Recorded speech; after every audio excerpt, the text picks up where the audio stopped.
আসসালামু আলাইকুম ওয়া রাহমাতুল্লাহ। আশা করছি আপনারা সকলেই ভালো আছেন। আজ পবিত্র রমজান মাসের প্রথম জুমার দিন। আজকে আমি আপনাদের জন্য দোয়া কবুল ও মনের আশা পূরণের এমন একটি শক্তিশালী দোয়া নিয়ে হাজির হয়েছি। যদি কোনো ব্যক্তি রমজান মাসে রোজা রেখে জুমার দিন আসরের পর এই ছোট্ট দোয়াটি 21 বার পড়তে পারে, তো মহান আল্লাহ তাআলা তার কোনো চাওয়াই অপূর্ণ রাখবেন না। তার মনের স্বপ্নের ইচ্ছা পূরণ করে দেবেন এবং তার সকল দোয়া কবুল করে নেবেন ইনশাআল্লাহ। প্রিয় দর্শক, বছরের শ্রেষ্ঠ ও বরকতপূর্ণ মাস হলো রমজান, আর সপ্তাহের শ্রেষ্ঠ মর্যাদাপূর্ণ দিন হলো জুমার দিন। রমজান মাসে আল্লাহ তাআলা যেভাবে বান্দাদের দোয়া কবুল করে থাকেন, ঠিক একই রকম ভাবে জুমার দিনও বান্দাদের দোয়া কবুল করে থাকে।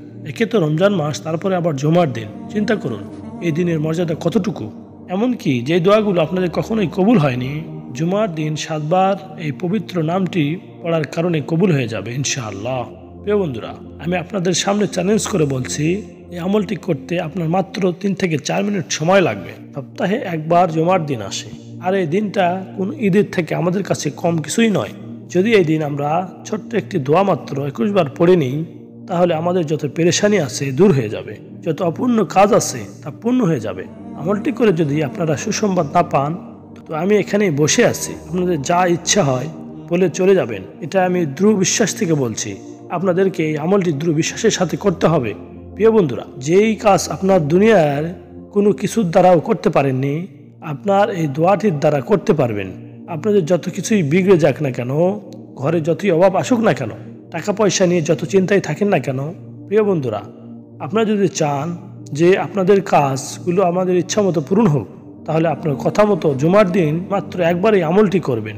ইনশাআল্লাহ আপনাদের সকল বিগড়ে যাওয়া কাজ ঠিক হয়ে যাবে, সকল পেরেশানি দূর হয়ে যাবে, আপনাদের সকল দোয়া কবুল হয়ে যাবে সুবহানাল্লাহ। তাই কোনোভাবেই যাদের মনের আশা আকাঙ্ক্ষা পূরণ হচ্ছে না, কোনোভাবেই যাদের দোয়া কবুল হচ্ছে না, তারা অবশ্যই রমজান মাসের যে কোনো জুমার দিন এই আমলটি করবেন। ইনশাআল্লাহ সঙ্গে সঙ্গে ফল পাবেন। তবে আপনাদের ইয়াকিন ঠিক করতে হবে। জুমার এই বিশেষ দিনে আল্লাহ রাব্বুল আলামিনের কাছে এই আমলটি করে দোয়া করতে পারলে আল্লাহ তাআলা আপনার মনের সকল চাওয়া পাওয়া, অনেক আশাগুলো পূরণ করে দেবেন ইনশাআল্লাহ। প্রিয় দর্শক, এখন আমরা জানবো যে এই আমলটি কিভাবে করতে হবে। আমলটি করার প্রথম শর্ত হলো রমজানে রোজা রাখা। যদি রোজা না রাখেন, তাহলে এই আমলটি করে কোনো লাভ হবে না, কোনো ফল পাবেন না। এরপর শুক্রবার আসরের পর থেকে মাগরিবের আগ পর্যন্ত পাক পবিত্র অবস্থায় প্রথমত 3 বার দরুদ শরীফ পাঠ করবেন। এরপর দোয়াটি 21 বার পাঠ করবেন। দোয়াটি হলো আল্লাহুম্মা সাল্লি আলা মুহাম্মাদিন সাল্লাল্লাহু আলাইহি ওয়াসাল্লাম। এরপর পুনরায় 3 বার দরুদ শরীফ পড়বেন। এরপর দৃঢ় বিশ্বাস নিয়ে আল্লাহ রাব্বুল আলামিনের কাছে দোয়া করবেন। আপনার মনের নেক আশাগুলো তার কাছে পেশ করবেন। মহান আল্লাহ তাআলার কাছে আপনার হাজত পূরণের জন্য সাহায্য চাইতে থাকবেন ইনশাআল্লাহ। আল্লাহ এই দোয়ার ফজিলত এবং বরকতে আপনার সকল দোয়া কবুল করবেন, আপনার মনের সকল আশা আকাঙ্ক্ষা পূরণ করে দেবেন ইনশাআল্লাহ। মহান আল্লাহ তাআলা আপনাদের সবাইকে যথাযথভাবে এই আমলটি করার তৌফিক দান করুন।